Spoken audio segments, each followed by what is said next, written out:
السلام عليكم ورحمة الله وبركاته. الحمد لله وكفى وسلام على عباده الذين اصطفى. أما بعد فأعوذ بالله من الشيطان الرجيم. بسم الله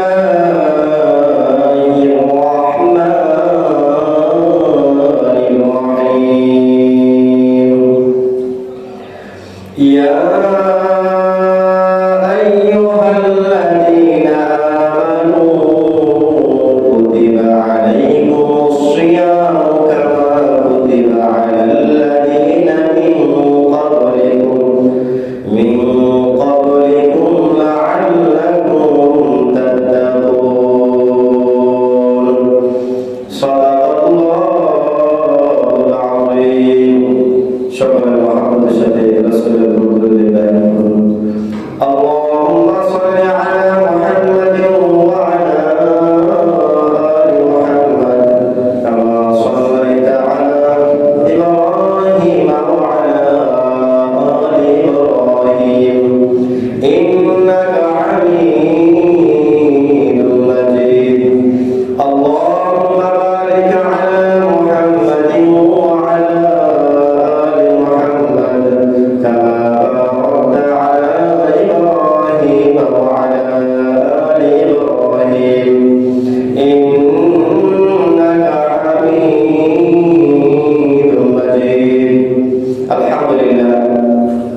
আল্লাহ রাব্বুল আলামিনের দরবারে সর্বপ্রথম শুকরিয়া আদায় করছি যে মহান রব্বুল আলামিন আমাকে আপনাকে মায়া করে ভালোবেসে পছন্দ করে অন্যান্য মানুষ থেকে যাচাই বাছাই করে আল্লাহ সুবহানাহু ওয়া তাআলার মসজিদ পবিত্র রমজান মাসের প্রথম জুমা আল্লাহ তাআলা মসজিদে আসার তৌফিক দান করেছেন।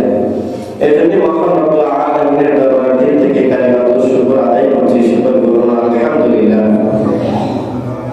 অনেক মানুষ গত রমজানে ছিল, হায়াত ছিল, তারা দুনিয়াতে জীবিত ছিল, কিন্তু আজকে ওনারা দুনিয়া থেকে চলে গেছে। আমিও থাকবো না, আপনিও থাকবেন না, কেউ পৃথিবীতে চিরস্থায়ী থাকতে পারবেন না। আজকে আমি আপনি যে রমজান পেয়েছি, আগামী রমজান পাবো কিনা কোনো তার গ্যারান্টি নাই। আমাদের মানুষের চিন্তা চেতনা অনেক ভবিষ্যৎ পরিকল্পনা নিয়ে থাকে, কিন্তু এই চিন্তা পরিকল্পনা কখন আমরা শেষ হয়ে যাবে বলতে পারবেন না। আমরা যেভাবে চলাফেরা করতেছি মুসলমান, বোঝা যায় যে আমাদের চলাফেরা, উঠা বসা, খানা পিনা সব কিছু থেকে লক্ষ্য করে বোঝা যায় যে আমরা আমরা এখানে দুনিয়াতে চলে আসছি, মানে আমরা এই জন্য ভাই আল্লাহ তাআলা আমাদেরকে পবিত্র মাহে রমজান দিয়েছে। মাহে রমজান হচ্ছে তাকওয়া অর্জনের মাস, অর্থাৎ আল্লাহ তাআলাকে ভয় করার মাস। তাকওয়া কাকে বলে?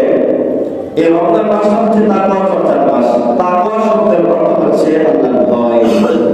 আল্লাহর ভয়, যে মানুষটার ভিতরে আল্লাহ তাআলার ভয় থাকবে সে কখনো মিথ্যা কথা বলবে না, সে কখনো নামাজ ছাড়বে না, সে কখনো পরকালের দিকে তাকাবে না। কখন তাকাবে না? যখন তার ভিতরে আল্লাহ তাআলার ভয় থাকবে। আল্লাহ তাআলার ভয় যদি না থাকে, তাহলে আপনি যে কোনো কিছু করতে আপনার দিলে করে ফেলে, গুনাহ কাজ করে ফেলে। কেন করবেন?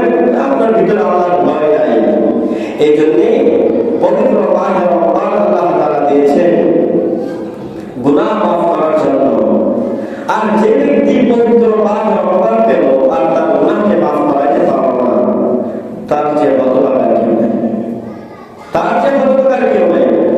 এখন আপনি যদি দেখেন সমাজে অনেক মানুষ আছে, আপনার বুঝবেন না কিন্তু রোজা রাখে না, রোজা রাখতেছে না। হারি ভাই রোজা রাখতেছেন না, কি সমস্যা? অসুস্থ, এমন সমস্যা না যে আপনার বিছানায় শুয়ে আছেন, মৃত্যুসজ্জা অবস্থা আছে না ভাই। আপনার উচিত ছিল আপনি আগামী বছর আপনি অসুস্থ হয়ে গেছেন, অসুস্থ হলে তো এমন করতে পারেন ওটা মারে দেওয়া দরকার। আমি অসুস্থ হয়ে গেছি, কখন আমি চলে যাই রব্বুল আলামিনের কাছে, কখন আমার বড় হয়ে যায়। আমি যদি আল্লাহকে ডাকতে ডাকতে বলতে পারি, তাহলে আল্লাহকে বলতে পারি, আল্লাহ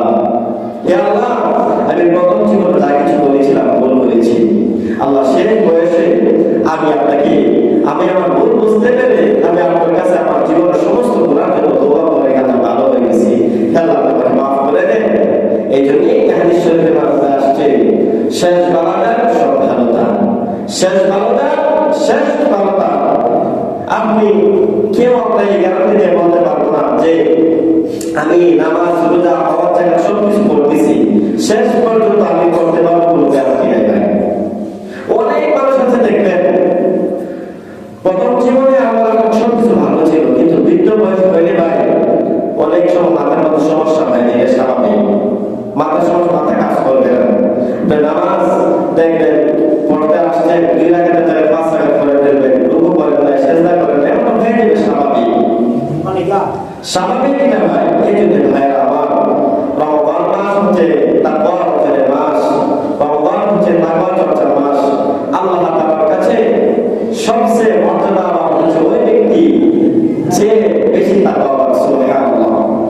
আল্লাহ তাআলার কাছে সুন্দর, কালো, স্বাস্থ্যবান, চিকন, আলোক, অনালোক কোনো তারতম্য আল্লাহ তাআলার কাছে মর্যাদাশীল নয়। আল্লাহ তাআলার কাছে মর্যাদাশীল হচ্ছে ওই ব্যক্তি যার ভিতরে তাকওয়া যত বেশি আছে, সে তার মর্যাদা আল্লাহর কাছে তত বেশি। সুবহানাল্লাহ। আল্লাহ বলেন, ইন্না আক্রামাকুম ইনদাল্লাহি আতকাকুম, ইন্না আক্রামাকুম ইনদাল্লাহি আতকাকুম। যার ভিতরে যত তাকওয়া থাকবে, যার ভিতরে যত বেশি আল্লাহ তাআলার ভয় থাকবে, সে আল্লাহ তাআলার কাছে তত বেশি মর্যাদাশীল। সুবহানাল্লাহ। এই যে ভাই আমার, আল্লাহ তাআলা বলেন যে ব্যক্তি আল্লাহকে ভয় করবে, যে ব্যক্তি আল্লাহকে ভয় করবে, আল্লাহ তাআলা তাকে সংকটের পথ থেকে উত্তরণের পথ বের করে দেবেন। আল্লাহ তাআলা কোরআন কারীমের মধ্যে বলেন, ওয়া মান ইয়াত্তাকিল্লাহা ইয়াজআল লাহু মাখরাজা ওয়া ইয়ারযুকহু মিন হাইসু লা ইয়াহতাসিব। আল্লাহ বলেন, ওয়া মান ইয়াত্তাকিল্লাহ, যে আল্লাহকে ভয় করবে, যে আল্লাহকে ভয় করবে, যে ব্যক্তি আল্লাহকে ভয় করবে, ওয়া মান ইয়াত্তাকিল্লাহ ইয়াজআল লাহু মাখরাজা, আল্লাহ তাআলা তার সংকট থেকে উত্তরণের জন্য, সে যদি কোনো সংকট অবস্থা থাকে, সে যদি কোনো বিপদে থাকে, তার উত্তরণের জন্য আল্লাহ তাআলা পথ বের করে দেবে। সুবহানাল্লাহ। ওয়া ইয়ারযুকুহু মিন হাইসু লা ইয়াহতাসিব, আল্লাহ রাব্বুল আলামিন তাকে অকল্পনীয় জায়গা থেকে রিজিক দান করেন। সুবহানাল্লাহ। এই জন্য যারা তাকওয়াবান মানুষ, যারা আল্লাহকে ভয় করে, তাদের রিজিক আল্লাহ তাআলা দিচ্ছে, আপনি বুঝবেন না। এই জন্য ভাই, মানুষের কাজ করব বেশি পারার মধ্যে রিজিকের ফয়সালা নয়। আপনি যদি নেক আমল করেন, আল্লাহ তাআলার ওয়াদা রয়েছে, আপনি যদি নেক আমল করেন, আপনি নামাজ পড়েন, রোজা রাখেন, হজ করেন, আল্লাহ তাআলা বিধিবিধানগুলো মানেন, তাহলে আল্লাহ তাআলার ওয়াদা রয়েছে মাফ করার জন্য। আপনি নামাজ যদি সুন্দরভাবে নিজের নামাজ করেন, তাহলে আল্লাহ তাআলার ওয়াদা রয়েছে আপনাকে মাফ করার জন্য। কিন্তু যদি আপনি নামাজ পড়লেন না, তাহলে আল্লাহ তাআলা মাফও করতে পারে, শাস্তি দিতে পারে। এই জন্য ভাইরা আমার, এই জন্য আজকে আমরা দুনিয়ার পিছনে পড়ে আছি। দুনিয়ার টাকা পয়সা, ভোগ বিলাস, ব্যাংক ব্যালেন্সের জন্য আমরা খুব ব্যস্ত, কিন্তু রিজিকের মালিক কিন্তু একমাত্র কে? আল্লাহ। আপনার রিজিকে যেটা আছে সেটা আসবেই, রিজিকে যেটা আছে সেটা আসবেই। আপনার আম গাছ নাই, আল্লাহ তাআলা যদি ইচ্ছা হয় আপনাকে আম খাওয়াবে। বাংলাদেশে আমরা তো এমনও ফল আমরা খাইতেছি বাহির থেকে আসে, এগুলো কিন্তু গাছ আমাদের দেশে নাই, না। এই যে ভাই, আমরা যদি আল্লাহকে ভয় করি, আল্লাহর ভয় যদি আমাদের ভিতরে থাকে, তাহলে আল্লাহ রাব্বুল আলামিন আমাকে কোথায় থেকে রিজিক দিবে আপনি চিন্তা করতে পারবেন না। আপনি হঠাৎ রাস্তা হাঁটতেছে, কেউ দেখবেন আসে 500 টাকা দিয়ে বলে, হুজুর আমার জন্য দোয়া করেন। তো হুজুর ছাড়াও আপনাকে দেখবেন রাস্তা হাঁটতেছে, অথবা যে কেউ মানুষ আপনাকে 200 টাকা 1000 টাকা দিয়ে বলবেন, কোনো কিছু নাই। আপনি এটা কি চিন্তা করছিলেন যে আপনি রাস্তা গেলে 1000 টাকা পাবেন? রিজিকের জায়গা নাই, এটা পাবেন না কখনো। আপনার খাবার রেডি আপনার সামনে উপস্থিত, আপনি ইফতার করবেন অথবা খাবার খাবেন, 12-13 রকমের আইটেম, কিন্তু হঠাৎ একটা দুঃসংবাদ চলে আসছে, সব কিছু রেখে দৌড়ে চলে যাবেন। অসুস্থ, হঠাৎ একজন অ্যাক্সিডেন্ট করেছে, আপনার বাবা অথবা ভাই অ্যাক্সিডেন্ট করেছে, আপনি খাবার সব নিয়ে বসছেন, আপনি খাবার খাবেন না, কিন্তু নিয়ে আগে টাকা নিয়ে যাবেন, টাকা নিয়ে যাবেন। এটাই বোঝাতে চাচ্ছি ভাই, যেটা রিজিকে নাই সেটা দুনিয়ার কোনো মানুষ তাকে খাওয়াতে পারবে না, আর যেটা রিজিকে আছে দুনিয়ার কোনো মানুষ নাই সেটাকে বাধা দিবে। এই জন্য ভাই, বেশি সময় কাজ করলে যে বেশি টাকা ইনকাম করতে পারবো সেটা তেমন নয়, আর বেশি টাকা হলেই যে আমি সুখে শান্তিতে বসবাস করতে পারবো, শান্তিতে থাকতে পারবো, বিষয়টা তেমন নয়। শান্তি দেওয়ার মালিক হচ্ছে আল্লাহ, রোগ দেওয়ার মালিক আল্লাহ, রোগ থেকে মুক্ত দেওয়ার মালিক আল্লাহ, সুস্থ করার মালিক আল্লাহ, সুস্থ রাখার মালিক আল্লাহ, সুস্থ করার মালিক আল্লাহ, সব কিছুর মালিক হচ্ছে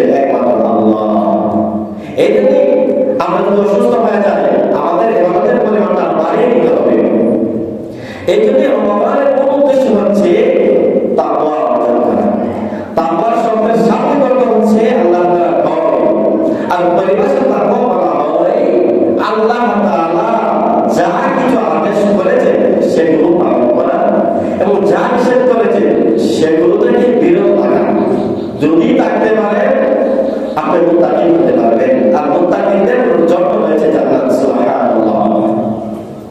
আল্লাহ তাআলা আয়াতের মধ্যে বলেন ওয়ালিমান খাফা মাকাম রাব্বিহি জান্নাতান, যে ব্যক্তি আল্লাহ তাআলার সামনে দাঁড়ানোকে ভয় করে তার জন্য রয়েছে জান্নাত। সুবহানাল্লাহ।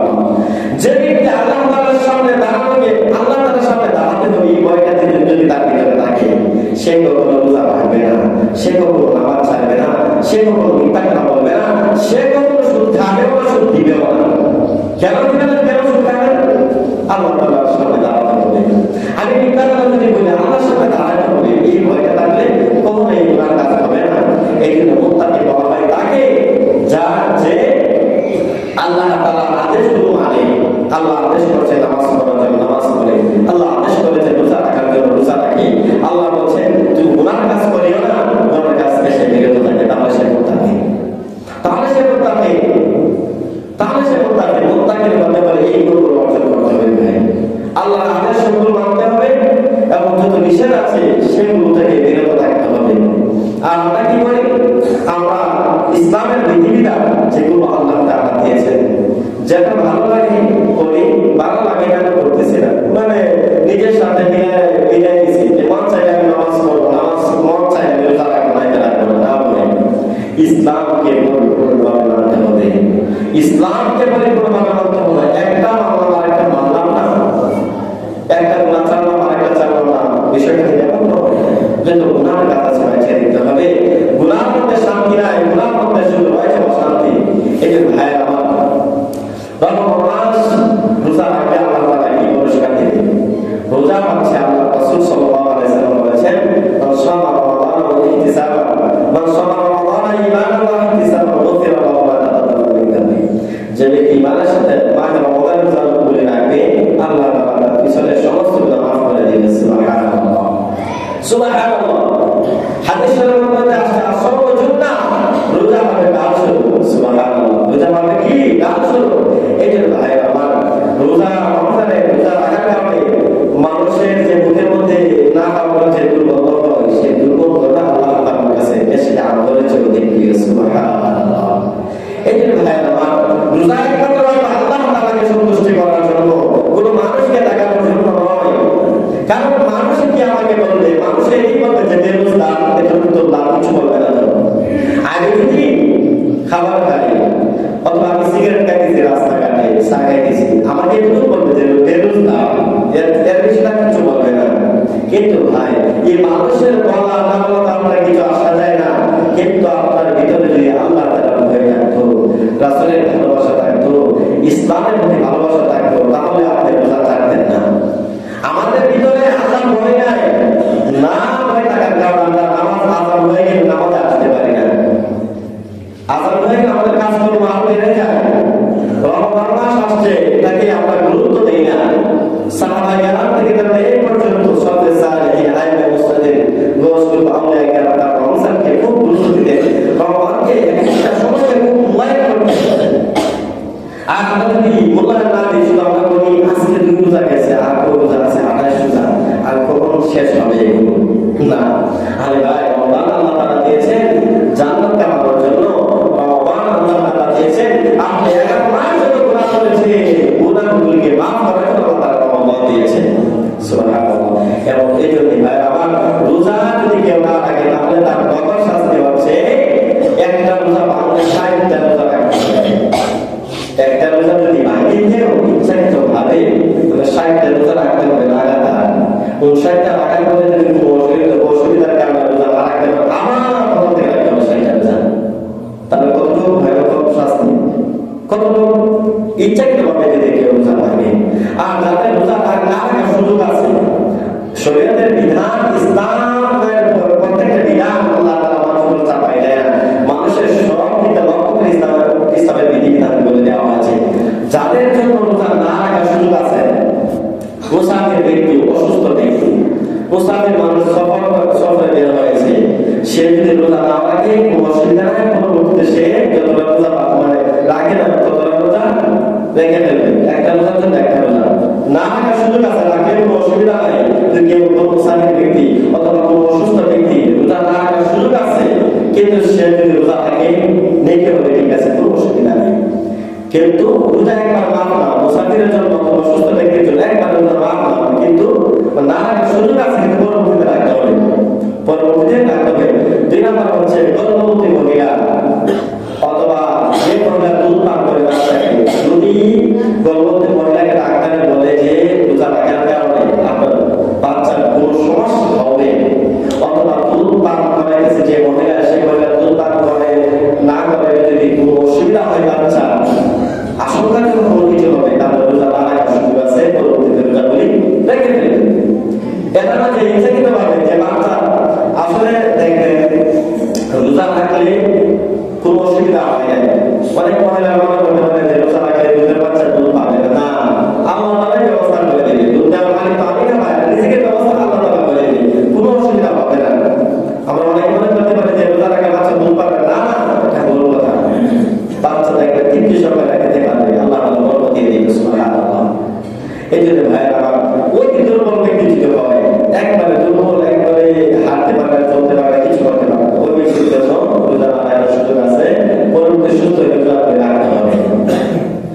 এই জন্য ভাই আমার ভগবান আল্লাহ তাআলা দিয়েছেন, আল্লাহ তাআলা নৈকট্য অর্জন করেছেন। আর রোজা শুধু না খাওয়াটা রোজা নয় যে আমি ইফতার সেহরির সময় খাইলাম আর ইফতারের সময় ইফতার করলাম, মধ্যবর্তী কোনো কিছু খেলাম না, অর্থাৎ না খাওয়ার মধ্যে রোজা নয়, শুধু আমি শুধু না খেয়ে থাকলাম আমি রোজাদার, না না না, শুধু না খাওয়া থাকার মধ্যে রোজাদার, তাকে রোজাদার বলা হয় না। রোজাদার তাকে বলা হয় যে ব্যক্তি সেহরি খেয়েছে, খাওয়ার পরে কোনো গুনাহ করে নাই, হাতের গুনাহ, পায়ের গুনাহ, আল্লাহ তাআলার কোনো নাফরমানি সে করে নাই, সে হচ্ছে আসল রোজাদার। আমি রোজা রেখেছি, মিথ্যা কথা বললাম না, মানুষের বিপদ করলাম না, চুগলখড়ি করলাম না, মানুষকে কষ্ট দিলাম না, অর্থাৎ যত ধরনের গুনাহ কাজ আছে সেগুলো করলাম না, মিথ্যা কথা বললাম না, কাউকে গালি দিলাম না, কারো দুশ্চর্চা করলাম না, কারো বিপদ করলাম না, তাহলে আপনি হচ্ছে আসল রোজাদার। আমরা এখন নিজের মধ্যে ফিল করে দেখবো আমি আসল রোজাদার হতে পারছি কিনা। আমি রোজা রাখলাম, মানুষের বিপদ করলাম, মিথ্যা কথা বললাম, চুগলখড়ি করলাম, দুশ্চর্চা করলাম, আমি সারাদিন উপাস থাকবো, ঠিক আছে। আপনি নিজেকে নিজে মনে করতে পারেন রোজাদার, আমি রোজা রেখেছি, কিন্তু আল্লাহ তাআলা দেখতে পাবেন না। কারণ কি মিথ্যা কথা বলার কারণে রোজা দেখে নষ্ট হয়ে গেছে, চুগলখড়ি করার কারণে আপনার দেখে নষ্ট হয়ে গেছে, মিথ্যা কথা বলার কারণে দেখি রোজা দেখে নষ্ট হয়ে গেছে। এই জন্য রোজাদার অবস্থায় আপনি রোজা রাখছেন, কেউ যদি আপনাকে গালি দেয় আপনি পাল্টা উত্তর দিবেন না, আপনি বলবেন আমি রোজাদার, আমি রোজাদার। এই জন্য ভাই আমার তাকওয়া অর্জনের জন্য মতবায় কথা হচ্ছে দুইটা জিনিস, একটা হচ্ছে শয়তান, দুই নম্বর হচ্ছে মানুষের নফস। শয়তান হচ্ছে শয়তান হচ্ছে মানুষের পরম দুশমন, প্রকাশ্য শত্রু। সে কখনো চাইবে না একটা মানুষ আল্লাহ হয়ে যাক, একটা মানুষ নামাজি হয়ে যাক, একটা মানুষ ভগবানের রোজাগুলি সুন্দরভাবে রাখে, সে আল্লাহ তাআলার কাছ থেকে জান্নাত পেয়ে যাও, শয়তান কখনো চায় না। শয়তানের সব সন্তান কেউ 24 ঘন্টা ডেকে হচ্ছে কিভাবে মানুষকে জাহান্নামে নেওয়া যায়। এই জন্যই যারা রোজা রাখে না তাদেরকে শয়তানের ধোঁকা দেয় যে তুমি রোজা রাখলে তোমার রোগ বেড়ে যাবে, রোজা রাখলে তোমার ডায়াবেটিস বেড়ে যাবে, রোজা রাখলে তুমি দুর্বল হয়ে যাবে। শয়তানের ধোঁকা দিচ্ছে, শয়তানের প্ররোচনা দিচ্ছে। এই জন্য ভাই শয়তানের ধোঁকা থেকে আমরা বাঁচতে হবে। 2 নম্বর হচ্ছে নফস। শয়তান আমরা নফস আমাদের মনের কামনা বাসনা, আমাদের মনে যা চায় তার নাম জিন্দেগি নয়। জিন্দেগি বলছে আল্লাহ তাআলা যা কিছু বলেছেন সেগুলো পালন করার মধ্যে হচ্ছে জিন্দেগি আর বন্দেগি। কিন্তু আমার মন যেটা চায় করবো, যেটা চায় না করবো না, এটা নাম জিন্দেগি নয়। এই জন্য ভাই আমরা শয়তানের ধোঁকা থেকে বাঁচতে হবে এবং নফস শয়তান নফসের ধোঁকা থেকে আমরা বাঁচতে হবে। এখন আমরা জানবো, আমরা অনেকে জানি কোন কোন কারণে রোজা ভাঙে, কোন কোন কারণে রোজা ভাঙে না, অনেকে জানি। তারপর আমি আপনাদেরকে বলতেছি এই কারণগুলো যদি আমরা প্রতি বছর এক বছর পরে রমজানের রোজাগুলো আসে, এই জন্য এগুলো বলতে হয়। যে সব কারণে রোজা ভেঙে যায়, পানাহার করলে, আপনি যদি খাবার খান, রোজা রাখার পরে খাবার খান, অথবা স্বামী স্ত্রী মিলন করলে রোজা ভেঙে যাবে রমজানের রোজা রাখা অবস্থায়। 2 নম্বর হচ্ছে নাকে তেল বা ওষুধ ব্যবহার করলে রোজা ভেঙে যাবে। নাকের ভিতরে যদি তেল দেয় অথবা ওষুধ ব্যবহার করে আপনার রোজা ভেঙে যাবে। মুখে ভূমি আসছে, আপনার মুখে ভূমি আসছে, আসার পরে আপনি গিলে ফেললেন, তাহলে আপনার রোজা ভেঙে যাবে। তারপর তাতে আটকে থাকছে কোনো খাবার, সেই খাবারটা যদি সোলা বলা যায়, সোলা সমপরিমাণ অথবা তার চেয়ে বেশি যদি হয় তো গিলে ফেললেন, তাহলে আপনার রোজা ভেঙে যাবে। সোলাবু যতটুকু এতটুকু যদি হয় তার চেয়ে বেশি হয় আপনি গিলে ফেললেন, তাহলে আপনার রোজা ভেঙে যাবে। রমজান মাসে যদি কেউ হস্তমোদন করে তাহলে তার রোজা ভেঙে যাবে। যদি কেউ ইনহেলার ব্যবহার করলে তার রোজা ভেঙে যাবে। আরো বিস্তারিত আপনারা প্রত্যেক রমজানের ক্যালেন্ডার মধ্যে একটু দেখে নেবেন রোজা ভঙ্গের কারণ, কোন কারণ রোজা ভাঙে, কোন কারণ রোজা ভাঙে না, সেগুলো সুন্দরভাবে দেওয়া আছে। কারণ যে কারণে রোজা ভঙ্গ হয় না, অনিচ্ছাকৃত ভাবে গলার ভিতরে বা নাকে মশা মাছ কিছু ঢুকলে রোজা ভাঙবে না। অনিচ্ছাকৃত ভাবে মশা মাছ মশা ঢুকে গেছে, মাছ ঢুকে গেছে, গোলাপ ঢুকতেছে, রোজা ভঙ্গ হবে না। অনিচ্ছাকৃত ভাবে বমি হলে রোজা ভাঙছে, ঠিক আছে, অনিচ্ছাকৃত ভাবে বমি আসছে, তাহলে আপনার রোজা কি হবে না? ভঙ্গ হবে না। বমি আসতে ফেলে দিতে হবে, বমি রাখার পরে আপনি গেলে ফেলবেন না, বমি আসছে ফেলে দিবেন, কোনো অসুবিধা না, রোজার কোনো ক্ষতি হবে না। চোখে ওষুধ আসল ব্যবহার করলে আপনার রোজা ভাঙবে না। চোখে যদি আপনি কোনো ওষুধ ব্যবহার করেন, আসল ব্যবহার করেন, তাহলে আপনার রোজা ভাঙবে না। আতো ব্যবহার করলে রোজা ভাঙবে না। সুগন্ধি আতর এগুলো যদি ব্যবহার করেন তাহলে আপনার রোজা ভাঙবে না। তুতু আমার অনেক সময় দেখা যায় ছোটবেলা আমরা উস্তাদদেরকে আমরা প্রশ্ন করতাম যে তুতু কিনা দিলে রোজা ভাঙবে কিনা, মানে যত ছোটখাটো প্রশ্ন আছে আমরা তুতু কিনা ভাঙবে এগুলো প্রশ্ন করতাম না। তুতু কিনা দিলে রোজা ভাঙবে না। আপনি তুতু কিন্তু জমায় রাখবেন না, আপনি মুখ বলে তুতু জমা রাখলে নিজের কাছে খারাপ লাগে।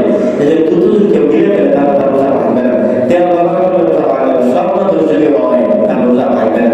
অনেক সময় দেখা যায় স্বপ্ন দোষ হলে আশ্চর্য হয়ে যায়, হুজুর আমার রোজা ভাঙে গেছে, ভাঙে না। না, স্বপ্ন দোষ থেকে ইচ্ছাকৃত ভাবে না হয়, এটা অনিচ্ছাকৃত ভাবে হয়েছে। এই জন্য স্বপ্ন দোষ হলে রোজা ভাঙবে না, মেসওয়াক করলে রোজা ভাঙবে না। কেউ যদি ভ্যাকসিন নেয়, কেউ যদি ইনজেকশন নেয় রমজানে, তাহলে তার রোজা ভাঙবে না। এই জন্য ভাইয়ের আমরা রমজানে রোজাগুলি সুন্দরভাবে রাখবো। আরো যদি কোনো প্রশ্ন থাকে রোজা কোনো আমার এই অসুবিধা হয়েছে, এই অনিচ্ছাকৃত ভাবে কেউ পানি খেয়ে ফেলে, অনিচ্ছাকৃত সে 1 বছর পরে রমজানে রোজা আসছে, তার মনে নাই পানি খেয়ে ফেলছে করতে গিয়ে, না মানে অনিচ্ছাকৃত ভাবে, তাহলে তার রোজা ভাঙবে না। ইচ্ছাকৃত ভাবে যদি খায় তাহলে তার রোজা ভেঙে যাবে। আর রমজানে ওযু করার ক্ষেত্রে খুব সতর্কতার সাথে ওযু করবো। আমরা গর্বের সাথে কুলি করবো না। রমজান ছাড়া আমরা গর্বের সাথে কুলি করি, আমরা কুলি করি, টাকা রমজান আমরা করবো না। যদি পানি ভিতরে চলে যায় রোজা নষ্ট হয়ে যাবে। নাকি পানিটা আমরা খুব সতর্ক, আপনি স্বাভাবিকভাবে পানি দিবেন, টান দিবেন না, ভিতরে পানিটার উপর টান দিবেন না, দিলে কিন্তু রোজা নষ্ট হয়ে যাবে। এই জন্যে আল্লাহ তাআলা যেন আমাদেরকে রোজা সুন্দর করে রোজা রাখবো, সাহরি খাবো, এবং সাহরি খাওয়া হচ্ছে সুন্নাত, সাহরির শেষ সময় খাওয়া হচ্ছে মুস্তাহাব। আর রমজানে সবচেয়ে বড় সুযোগ হচ্ছে তাহাজ্জুদের নামাজ পড়ার বড় সুযোগ।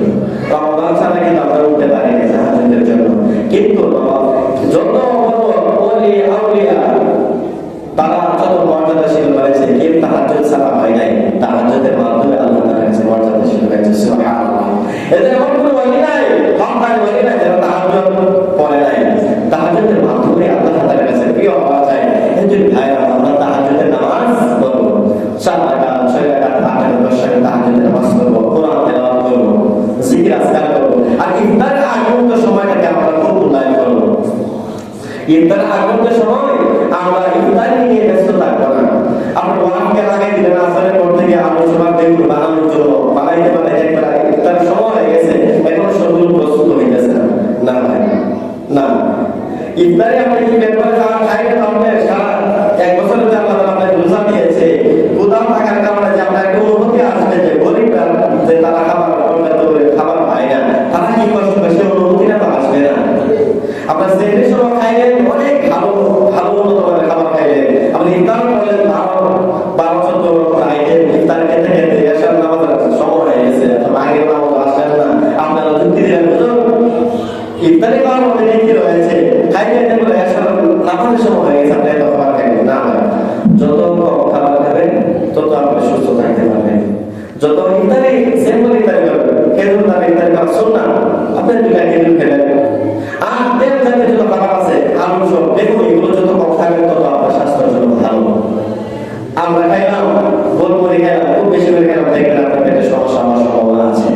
এই যে ভাইয়ের আমার, আমরা ইফতার আগ মুহূর্তে নিজের পরিবার পরিজন সবাইকে দোয়া করবো আল্লাহ তাআলার কাছে, ইয়া আল্লাহ আমাদেরকে মাফ করে দেন, আমাদের চিন্তাভাবনা সকলকে মাফ করে দেন, পূর্বপুরুষের জন্য দোয়া করবেন। ইফতারে ব্যস্ত থাকবো না, ইফতারের 10-15 মিনিট আগে সব কিছু রেডি করে ফেলবেন, রেডি করে ইফতার সামনে নিয়ে দোয়া করে আল্লাহ তাআলার কাছে, ওই সময়টা আল্লাহ তাআলার কাছে দোয়া করবো সুবহানাল্লাহ। এই জন্য আমরা এই সময়টা আমরা গরিবুল্লাহ